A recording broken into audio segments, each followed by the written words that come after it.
Votre honneur, mesdames et messieurs les membres du jury, bonjour. Je me trouve devant vous aujourd'hui, pas pour vous parler de sport, mais pour accuser Madame Villers pour ses crimes. Par le récit d'Alicia Villers. Qui n'a pas? Le récit d'Alicia Villers est une histoire qui commence comme celle de n'importe qui.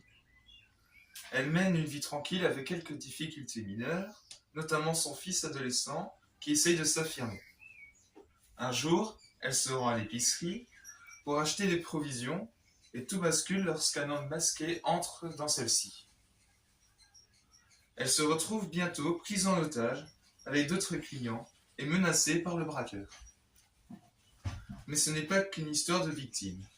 En effet, Alicia Villers, également connue sous le nom d'Aline Verdoux, a commis de nombreux crimes pour protéger son fils, qui a finalement tué le braqueur. Cependant, je soutiens que la jeune femme doit être condamnée pour les crimes qu'elle a commis.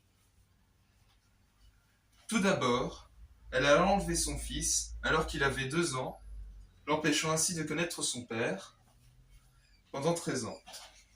Si elle n'avait pas agi de la sorte, Théo aurait eu un repère paternel et aurait peut-être été plus obéissant. De plus, si elle avait eu plus d'autorité sur son fils, le braqueur ne serait pas mort et toute cette situation aurait pu être évitée. Deuxièmement, Alicia Villers a tenté de tuer un autre otage de la supérette. Bien qu'elle ait affirmé agir en légitime défense, son geste était disproportionné et n'était pas justifié au moment où il a été commis. Elle devrait donc être accusée de tentative de meurtre. Enfin, Alicia Villers doit être condamnée pour prise d'otage et séquestration.